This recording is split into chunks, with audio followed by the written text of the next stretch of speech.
Olá, seja bem-vindo ao curso online do Hackerfire. Essa é a nossa videoaula número 5. Eu sou Adriano Rodrigues e serei seu instrutor ao longo deste curso. Aqui estão os nossos principais canais de comunicação para maiores informações e esclarecimentos a respeito dos nossos produtos. Fique à vontade para nos contactar. Antes de iniciarmos nossa videoaula, vamos revisar os assuntos tratados na videoaula anterior. Nós vimos aqui o fluxo de pacotes. Nós entendemos como é que é o fluxo de pacotes dentro do Hackerfire, os fluxos de entrada e de saída. Vimos como é feita a configuração do filtro de pacote, vimos todos os itens que compõem uma regra de um filtro de pacotes. Vimos aí as políticas, como segmentar nossas regras dentro de políticas, né? E vimos aqui como monitorar, como auditar, como fazer requisitos de auditoria dentro do nosso filtro de pacote, né? Entendemos todos os itens aí que compõem o filtro de pacotes do Hackerfire. E entendemos e configuramos os NATs, né? Entendemos cada tipo de NAT aí, vimos aí os principais NATs utilizados e vimos como configurar esses NATs dentro do nosso Control Center. Então, de posse desse conhecimento, nós podemos agora ver aqui o que a gente vai abordar nessa videoaula. Nessa nossa videoaula, nós vamos tratar de criptografia, vamos entender aqui o que esse módulo traz dentro do Firewall. Nós vamos entender e vamos configurar aqui o filtro de aplicação, vamos entender melhor como que o Firewall trabalha na camada 7, ok? Vamos entender aqui a configuração de perfis de acesso, onde será possível a segmentação da rede através de usuários ou grupos de usuários, ok? Então vamos começar aqui com o conteúdo de criptografia. O que vem a ser a criptografia? É apenas um módulo dentro do Firewall onde implementa, onde possibilita a criação de VPNs. E o que é uma VPN? Uma VPN é uma tradução literal, seria Virtual Private Network, ou seja, é uma rede privada virtual, onde eu consigo fazer um túnel encriptado, né? Estabeleço um túnel encriptado que me garante segurança dentro de uma rede pública, como a internet. Isso eu consigo trafegar meus dados dentro desse túnel e a internet não consegue visualizar o que tá se passando dentro desse túnel, dentro dessa VPN, ok? Então, cabe a nossa pergunta agora aqui, ó, quais VPNs, então, eu posso fazer usando o Hackerfire? VPN, eu posso fazer uma VPN site-to-site e para tal tipo de VPN, eu vou usar o protocolo IPsec, ok? Então, site-to-site no FireWalker, eu utilizo o protocolo IPsec e somente o IPsec, ok? E eu tenho outro tipo de VPN que é a client-to-site, onde um cliente vai fazer um fechamento de um túnel diretamente com o servidor, no caso, o Hackerfire. E aqui eu tenho alguns tipos de VPNs que eu posso estabelecer. As VPNs mais comuns, a L2TP, eu tenho a L2TP over IPsec, né? Implementam uma camada a mais aí de segurança sobre a L2TP, com a autenticação forte, utilizando o protocolo IPsec. Eu tenho a VPN PPTP, essas três VPNs aqui são facilmente encontradas em qualquer sistema operacional aí, o Windows ou o Linux, ok? Eu tenho a VPN IPsec, onde eu instalo aí um cliente de VPN IPsec na minha estação e consigo fechar uma VPN IPsec com o protocolo IPsec diretamente com o Hackerfire. E por último, eu tenho aqui a Hacker Secure Home, que me garante uma vantagem a mais que as outras VPNs aqui, pois ela além de fazer o fechamento do túnel, também já me entrega um perfil de acesso. Então, simultaneamente, eu consigo autenticar, né, e pegar meu perfil e fechar o túnel com o mesmo cliente. A Secure Home nós vamos ver mais à frente. Então, essas são as VPNs existentes no Hackerfire. Então, vamos passar aqui para a Control Center para aprender como configurá-las. Ok? Já estou conectado aqui no meu Firewall, né, dentro da Control Center. Eu vou aqui no menu Criptografia. Vou fechar aqui a configuração do Firewall, que estava aberta. TCP/IP também. Vou aqui, Criptografia. Para fechamento da VPN Site-to-Site, eu utilizo essa configuração Firewall. Então, ele abre o assistente também aqui. Vou dizer não. E aqui ele abre a opção, uma janela, né, que me dá aqui as opções de número de regra. Vou criar aqui uma nova regra aqui para acompanhar, né? Então eu tenho aqui o número da regra, eu tenho a origem, o destino, quais são os IPs que serão, os IPs aqui de origem que serão encapsulados dentro do túnel, qual é a rede destino, onde eu quero chegar, a rede ou o IP que eu quero chegar com esse túnel, aqui o sentido, a direção dos pacotes, né? No caso aqui vai ser encriptado, ou seja, ele está saindo do meu Firewall. Então, aqui eu tenho o gateway, onde eu vou fechar esse túnel, se é site-site, eu vou fechar esse túnel num IP válido, deve ser um IP válido sempre aqui, para eu fechar esse túnel. E aqui eu tenho um método de autenticação, eu posso usar segredo compartilhado ou utilizar um certificado. Caso eu escolha o certificado, eu tenho que carregar o certificado local do Firewall e informar o common name do certificado remoto, que eu tenho que colocar o nome do certificado remoto aqui, né, o CNAME do certificado remoto, e tenho que carregar o meu certificado aqui. Então, no caso, como o nosso Firewall não tem nenhum certificado, eu teria que criar um novo certificado, levar essa solicitação, essa requisição de um certificado para uma autoridade certificadora. Essa autoridade certificadora valida meu certificado, então eu carrego os certificados dentro do Firewall, aqui nessa aba Certificados IPsec, aqui do Firewall, né? Eu crio uma requisição aqui, depois eu venho e carrego um certificado aqui dentro. E a partir de então, o meu Firewall tem um certificado para poder fazer fechamento de túnel. Quando eu aconselho que vocês façam aqui a utilização de certificado para fechamento de VPN IPsec site to site, quando você tem uma ponta com IP dinâmico, ok? Então você não pode colocar aqui o gateway, né? O IP aqui não vai ser um IP fixo, né? O IP válido não é um IP fixo, é um IP dinâmico. Então aconselho que você utilize aqui o certificado digital, que vai funcionar normalmente e sem nenhum problema, ok? A situação aqui para a criação de regras de VPN, para cada VPN eu tenho que fazer duas regras, porque eu tenho duas direções, dois sentidos dos pacotes. Eu tenho um pacote uma regra de encriptação e eu tenho uma regra de decriptação. Então o pacote sai do Firewall com o destino à minha rede interna, com origem, desculpa, à minha rede interna e destino à minha rede do parceiro, e o pacote volta para ser decriptado da origem minha rede de parceiro com destino à minha rede interna. E aqui eu repito aqui qual é o gateway, no caso, se é um gateway dinâmico, eu coloco o certificado aqui para fazer a autenticação. Caso não seja essa situação aqui, eu posso colocar o meu gateway normal, né? Eu removo aqui o gateway, coloco o IP válido aqui das minhas pontas, né? Da minha ponta remota, e aqui eu coloco segredo compartilhado. E aí, segredo compartilhado, eu informo aqui qual é o segredo compartilhado para as duas regras, ok? E informo aqui também o segredo, confirmo esse segredo compartilhado, e aí a minha regra está devidamente pronta, ok? Então, muito simples de criar uma regra, desde que eu faça esse fechamento de VPN com ACK.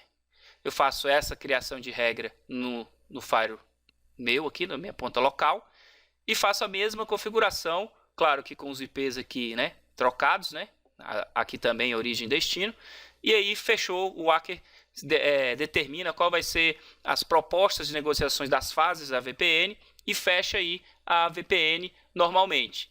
No entanto, nem tudo são flores, nem tudo dá para ser assim tão fácil, né?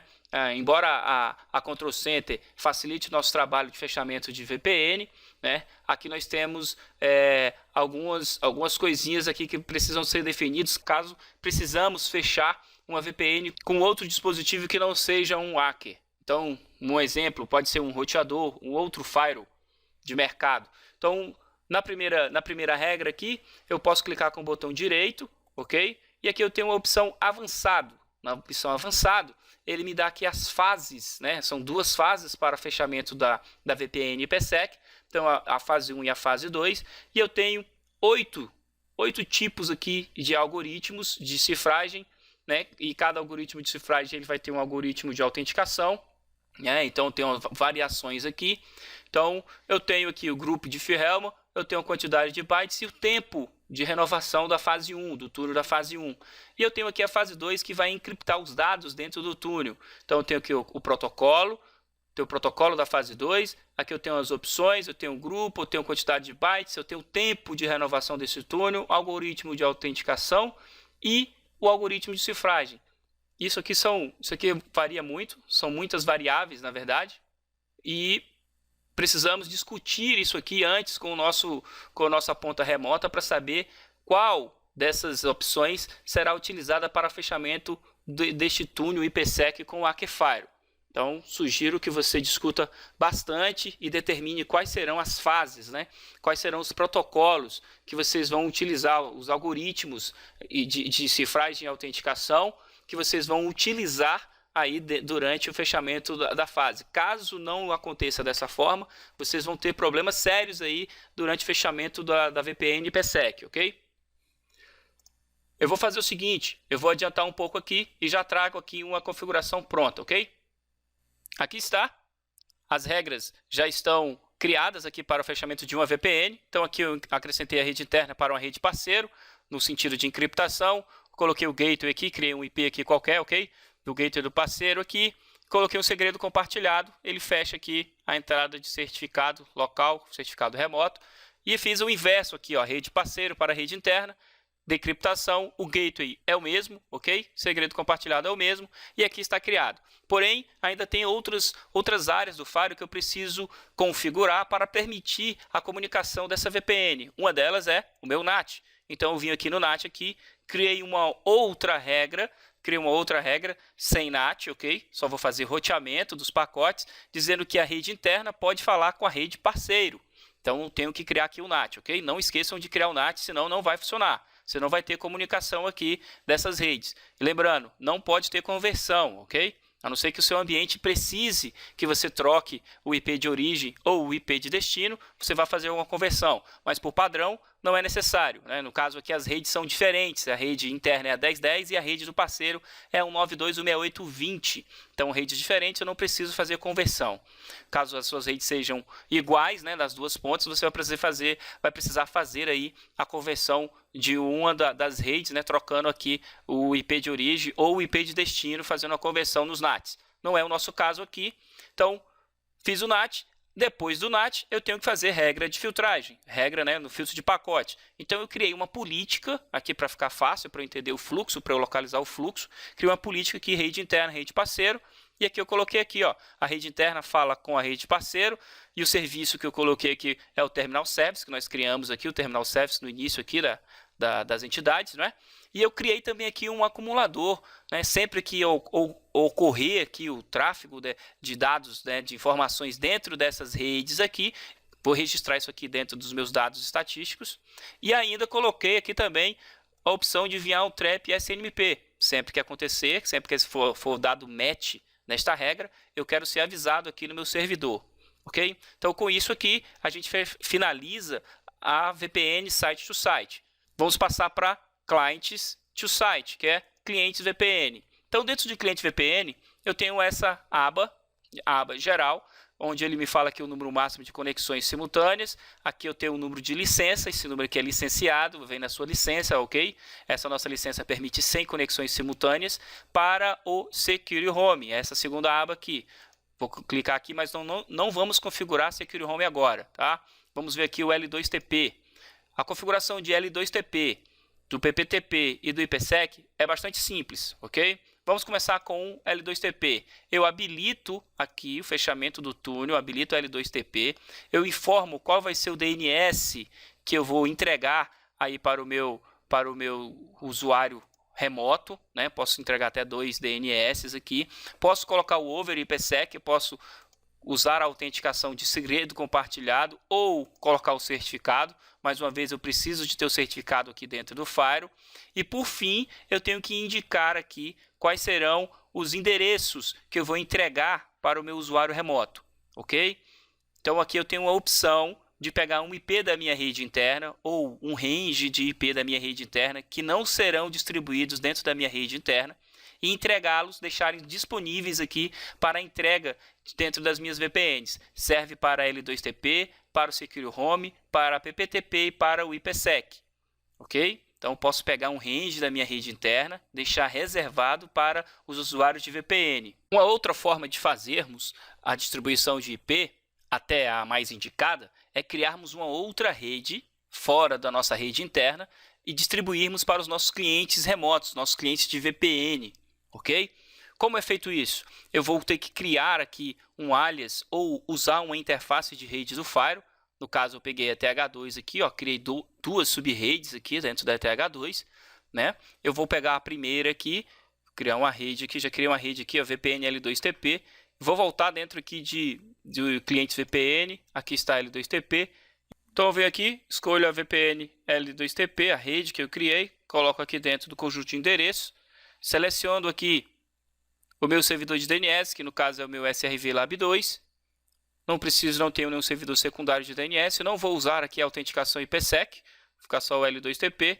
Então aplicar, pronto, o Fire está preparado para fechamento de túnel. Lembrando que esta rede tem que estar dentro lá do meu NAT, sem conversão, e tem que estar dentro do meu filtro de pacote, tá? Liberando o fluxo para as redes que eu preciso e serviços que eu preciso disponibilizar para os clientes remotos que estão aqui, que vão receber, né, esses IPs aqui. Então, isso funciona aqui para o L2TP, para o PPTP, da mesma forma, eu habilito aqui. Lembrando que eu não vou conseguir colocar o mesmo conjunto de endereços do L2TP dentro do PPTP. Então, tem que fazer um outro conjunto de endereços, tá? Também para a mesma coisa aqui para o IPsec. No IPsec, um pouquinho mais diferenciado, posso colocar aqui o DNS, posso informar um servidor WINS, se for o caso. Eu posso digitar aqui uma mensagem que vai ser apresentada durante a autenticação, né? Vai ter que ser instalado um cliente IPsec na sua estação de trabalho, na estação remota. Ele vai receber essa mensagem que você pode digitar aqui. Você vai definir um outro conjunto de endereços. Aqui você vai dizer quais serão as redes que você vai querer conectar via VPN, né? O IPsec vai montar rotas para essas redes que você quer fechar aqui.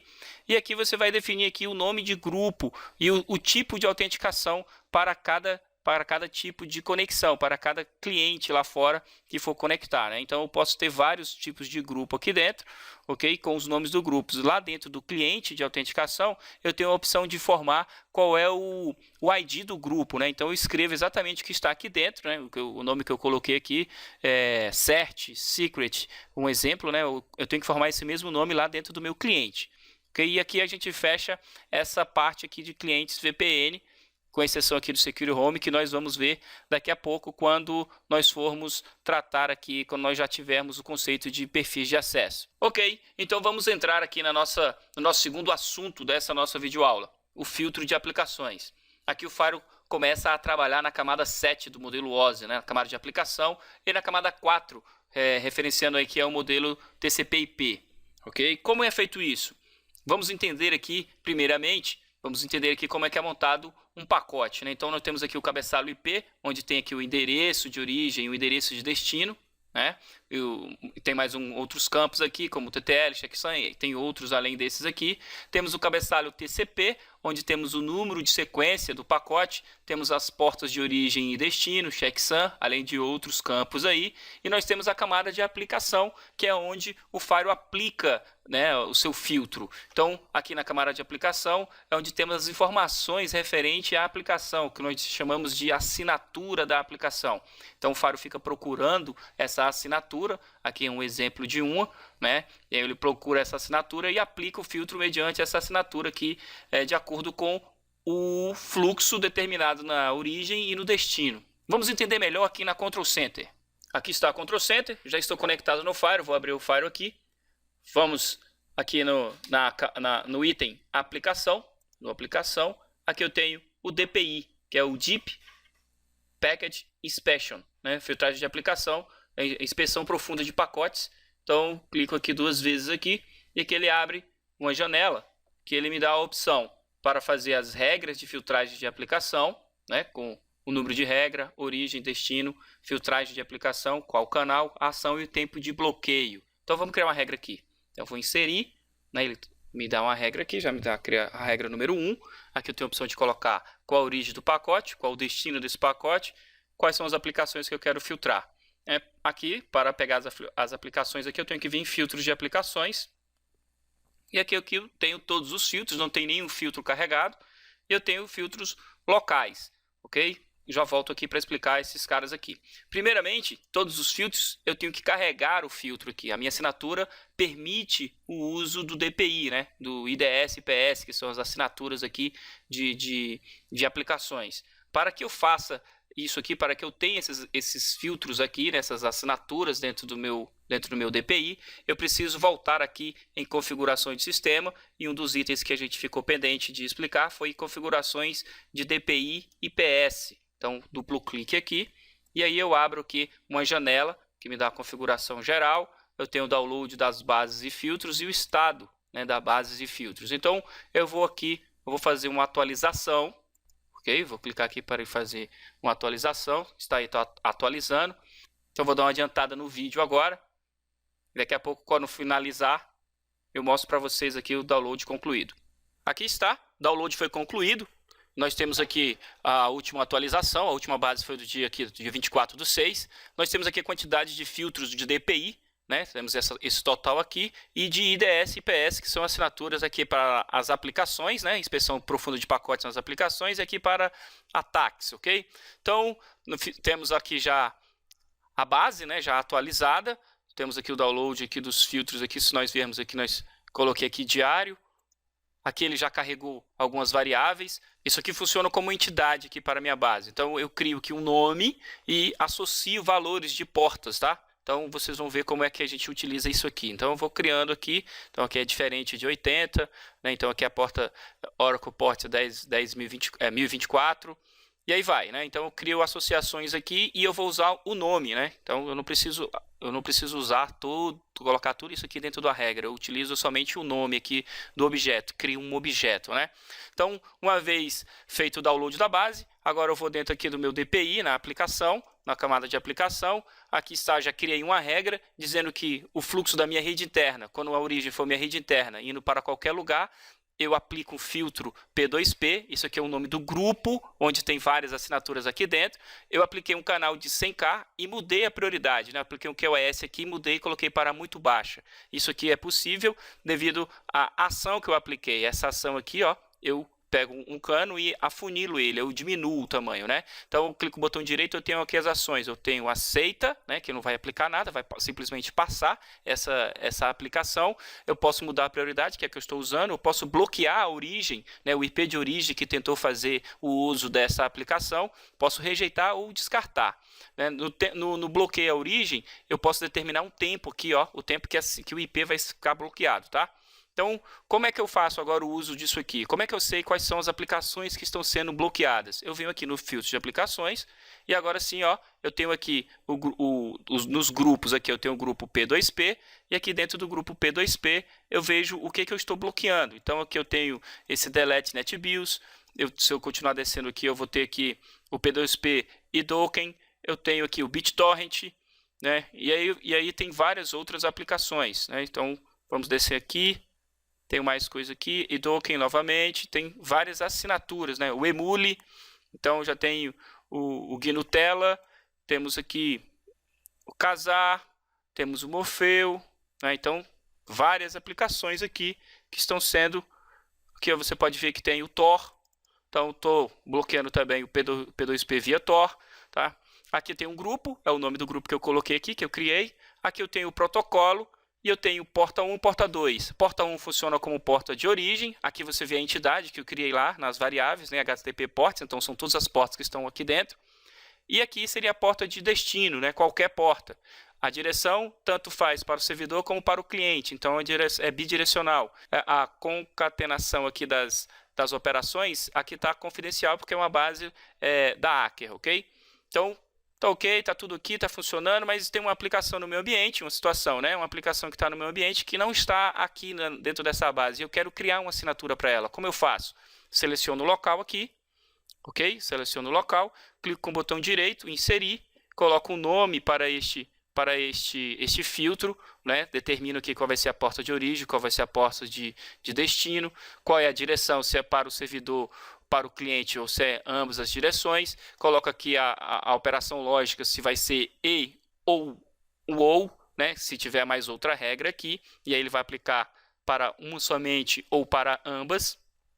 E depois que eu criei a regra aqui, eu venho nas operações aqui, ó, inserir, e ele abre essa tela para você dizer o que você vai filtrar. Lembrando que você precisa saber aqui, né, o payload, o que você vai buscar dentro do payload, dentro da carga útil do pacote, para o Firewall poder aplicar aqui os filtros e poder gerenciar essa aplicação. Então você vai ter que colocar algumas informações aqui, por exemplo, se é dado se é metadado, se é dado, se é cabeçalho, se essa informação está dentro do cabeçalho HTTP, se está dentro do corpo, né, do HTTP. Enfim, você vai ter que saber exatamente o que você quer procurar, né, o que você quer filtrar e dizer aonde o Fire vai buscar essas informações, ok? Então isso aqui é muito sensível. Tome cuidado aí ao tentar fazer esses filtros locais aí de IPS e de DPI, ok? Então, com isso aqui a gente finaliza esse assunto. Vamos passar aqui para o próximo assunto aqui. Vamos começar agora o nosso terceiro assunto dessa nossa videoaula. São os perfis de acesso. Vou mostrar aqui na Control Center para que servem e o que são os perfis de acesso, ok? Vamos lá. Então aqui na Control Center, eu vou abrir aqui a configuração do Fire. Vou aqui em perfis. E aqui temos a janela aqui dos perfis do nosso Fire, que não tem perfil nenhum. Posso clicar aqui nessa aba, nesse ícone inserir, dentro da barra de ferramentas do sistema, ou posso clicar com o botão direito aqui, né, e inserir. Aqui está novo perfil, então eu seleciono o perfil, venho aqui, seleciono o nome dele aqui dentro desse campo e posso trocar o nome do perfil. Então vou chamar esse perfil aqui, vou chamar esse perfil de liberado. Aqui no nome do perfil, é aconselhável que você não utilize espaços ou algum tipo de caractere especial, ok? Sempre deixe de forma bem simples, de forma bem tranquila aqui para a sua administração, sem o uso desses caracteres aí. Então, eu criei um perfil liberado, vou criar um novo perfil. Clico novamente aqui, ele me dá a opção de inserir um perfil filho neste perfil já criado, ou inserir um outro perfil. Vou inserir um outro perfil, vou chamá-lo de bloqueado. Então, perfil bloqueado. Então, aqui eu posso criar vários perfis, ok? E aí depois eu vou associar esses perfis com os meus usuários. E aí entra para que servem, né, os nossos perfis de acesso aqui. O perfil é simplesmente para eu conseguir segmentar o fluxo das informações por grupos de usuários ou até mesmo para um usuário específico, certo? Primeiro eu vou criar aqui a estrutura dos perfis, vou definir, né, o que cada perfil pode ou não pode fazer, e aí com isso, depois eu vou associar este perfil a um usuário. Depois nós vamos ver aqui em outras videoaulas a questão da autenticação, né, e aí a gente vai fazer a associação do perfil criado nesta videoaula com os usuários do nosso ambiente. Então, uma vez criado o perfil, eu posso acessá-lo. E aqui tem todas as opções, os perfis são exatamente iguais, tá? No que diz respeito à sua estrutura, eles são iguais, são idênticos. Então tem uma aba geral que me diz aqui a prioridade das regras. Se eu marco esse cashbox e este perfil tem um perfil filho, né? Todas as regras do perfil filho são regras herdadas do perfil pai, e quando eu marco esse cashbox, as regras do perfil filho serão lidas antes das regras do perfil pai. Okay? Então aqui eu tenho o período de validade, né, o horário padrão do perfil como um todo, né? Então aqui eu deixo ele sempre marcado aqui. Caso você queira que o perfil tenha validade somente no horário de almoço, por exemplo, você deixa aqui somente a hora do almoço marcada. Então tem o proxy FTP aqui, depois eu vou falar para vocês um pouco mais. Golf a gente não utiliza mais. Aqui nessa aba HTTP, HTTPS, nós temos a aba geral, o filtro de URL e arquivos bloqueados. Nós utilizamos isso aqui dentro do perfil para fazer aqui bloqueios, ok? Então, aqui no bloqueio nós podemos bloquear, por exemplo, URLs com endereço IP, vamos bloquear sites Java, JavaScript, ActiveX e banners, e tudo que o Fire bloquear, e o que está aqui já definido por padrão, ou o que estiver lá dentro do filtro de URL, que a gente vai já ver, ele pode mandar uma mensagem padrão, uma mensagem default para o usuário com esse bloqueio, ou eu posso redirecionar esse bloqueio para uma página qualquer. Então, se eu redirecionar aqui para hacker.com.br, www.hacker.com.br, redirecionei aqui. Então, se eu colocar o domínio, qual foi o método utilizado, qual foi o motivo, o IP do usuário, você está vendo que aqui, ó, ele vai montando a URL, né, e vai dar esses motivos aqui, vai dar todas essas informações lá na URL do usuário, ok? Dando todas as informações do motivo do bloqueio, tá? Vamos deixar aqui no padrão, ok? Então, essa aqui é a página geral do nosso HTTP HTTPS. Dentro desta aba, nós utilizamos aqui o filtro de URL, que é onde a gente utiliza o proxy, ok? O proxy HTTP e HTTPS. Então, nós temos aqui uma ação padrão para o proxy, que vem aqui por padrão permitir. Eu tenho a opção de bloquear, ok? Então, eu posso bloquear tudo e dentro das minhas regras, somente liberando. Então, a ação aqui, por exemplo, de aceita, e vou colocar minhas listas aqui, minhas listas de padrões de texto aqui dentro, né? Aqui são as URLs, né? Eu escrevo as URLs, ou eu posso trabalhar com categorias, eu posso aceitar ou rejeitar categorias. Então, ele fecha aqui a opção e me dá a opção de colocar aqui as categorias. Dentro dessas categorias ou dentro dessa lista de URL, eu posso aplicar um canal, um limitador, um QoS em cima desse canal e ainda posso limitar por cota de tempo, volume ou tempo e volume simultaneamente. Posso definir o horário que esse filtro vai ser aplicado ou um período de validade aqui com a data e hora específicos, ok? Então, isso aqui tudo dentro do meu proxy. Aqui eu tenho os arquivos bloqueados, eu posso bloquear por tipo MIME. Então, clico aqui, posso ter aqui, por exemplo, tipo áudio, e o subtipo, ele me dá alguns aqui, ou posso escrever o outro qualquer. Então, digamos que será X-Wave. Então, tá aqui, tipo MIME, o tipo MIME áudio, subtipo Wave. Eu posso também colocar extensões. Então, posso colocar aqui DocX. Então, DocX, posso escrever aqui também PDF, por exemplo, PDF, extensão PDF, eu vou bloquear tudo que for DocX PDF e que tiver tipo MIME áudio com subtipo X-Wave serão bloqueados, ok? Para este perfil liberado. Perfil bloqueado, eu não mexi em nada ainda. Então aqui você já consegue perceber que eu estou segmentando, né, os privilégios dos meus perfis. E aí quem vai associar esses perfis aos usuários é um outro departamento, em outro momento que nós vamos ver. Vamos voltar aqui nos arquivos bloqueados. Eu tenho aqui o DocX e o PDF, não podem fazer download, né? O pessoal não vai poder acessar isso aqui, mas eu vou colocar um site excluído aqui que eu posso inserir. Então, vou chamar aqui a minha lista de padrão de busca, eu não tenho nenhuma, mas vou criar um aqui, vou criar uma lista de padrão de busca e vou colocar aqui, ó, www.acker.com.br. Ok? Então, lista de padrões. E eu vou pegar essa lista de padrões e vou colocar aqui. Então, tudo que está aqui dentro dessa lista, que é o Acker com BR, ele pode fazer download de DocX e PDF. O resto não pode, ok? Está bloqueado. E aqui, mais uma vez, eu posso mostrar aqui uma URL local, uma URL minha, né, que demonstre que foi bloqueado, ou posso mostrar a mensagem padrão. E aqui eu configuro aqui o HTTP, HTTPS, né, meu proxy, meus arquivos bloqueados, minha aba geral aqui do meu item HTTP, HTTPS. Vamos pular aqui para as regras, né, as regras de filtragem do perfil, ok? Então, se eu não tiver regra alguma aqui, ok? Se eu não tiver regra alguma aqui, o Firewall vai buscar as regras nas regras gerais, certo? Então, primeiramente, todo o conceito do Firewall aqui nas políticas é top-down, ok? Então, o Firewall vai ler sempre as regras de cima para baixo, sempre. Então, você lembra aqui que nós criamos essas políticas, eu mostrei para vocês aqui a criação de 2, 3 políticas aqui, né? E eu montei essa estrutura de regras com essas políticas. Deixa eu desabilitar aqui. E o Firewall lê de cima para baixo, é top-down, né? Ele lê primeiro essa primeira regra, que ela não vai existir porque ela está desabilitada, mas ele vai ler essa, depois vai ler a outra e assim sucessivamente até achar onde ele consiga dar um match, né?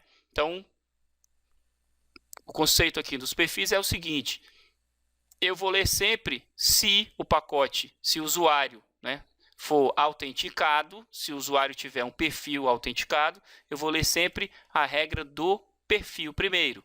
Então, se ele estiver autenticado, se o Firewall souber de onde vem o pacote, se ele consegue manter a autenticação desse usuário, você sabe que o usuário está autenticado, eu vou ler primeiro a regra, eu vou ler sempre a regra do perfil primeiro.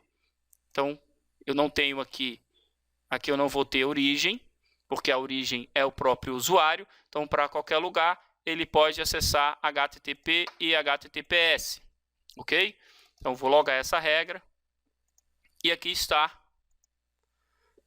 uma regra criada aqui, o Firewall liberando aqui o perfil liberado para qualquer lugar, a internet, com a porta 80443. Então, agora eu vou criar uma situação hipotética, né, digamos que um usuário da rede interna está autenticado e pegou o perfil liberado, ok? Então está autenticado com o perfil liberado e ele precisa acessar o SRV Lab 1, né, do nosso ambiente da DMZ com o serviço Terminal Service 3389. Então, como ele está autenticado, o Fire vai primeiro jogar ele para dentro do perfil, né, e vai ler aqui as regras de filtragem aqui do perfil. No entanto, só temos uma regra dizendo que ele pode ir para qualquer lugar. Inclusive, aqui dentro tem o IP do servidor Lab 1, a qual ele se destina, mas não tem o serviço Terminal Service. Ou seja, por esta regra ele não pode. Como eu não tenho nenhuma regra de bloqueio, ele passa então para a leitura das regras gerais. Então ele vai nas regras gerais procurando uma regra que demete, que permita que ele saia, que vá para o servidor Lab 1 com o Terminal Service. Aqui está, a regra 7 diz de qualquer lugar, sendo a origem.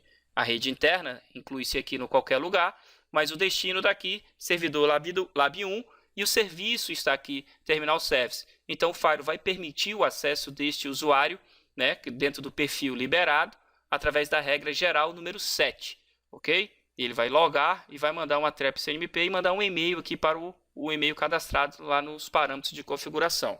Então, eu vou voltar no perfil aqui, caso eu tenha uma regra de bloqueio, vou criar uma regra de bloqueio aqui, vou dizer aqui quando for para qualquer lugar com todos os serviços. Então vou mostrar para vocês aqui como eu bloqueio como eu vou bloquear agora esse perfil. Vou mostrar para vocês aqui como eu bloqueio o perfil. Então, todos, porém agora eu vou rejeitar o pacote, ok? Vou rejeitar e vou logar. O que acontece agora? Sempre que este usuário tentar acessar ao servidor SRV Lab 1 com o serviço Terminal Service, ele vai ser bloqueado por a regra 2. Por quê? Porque ele vai dar match aqui na regra. O servidor Lab 2 está aqui dentro de qualquer lugar e o serviço 3389 está dentro aqui de todos os TCP, que vai da porta 1 a 65.535. E a ação da regra é rejeitar. Então, aqui eu bloqueei o perfil.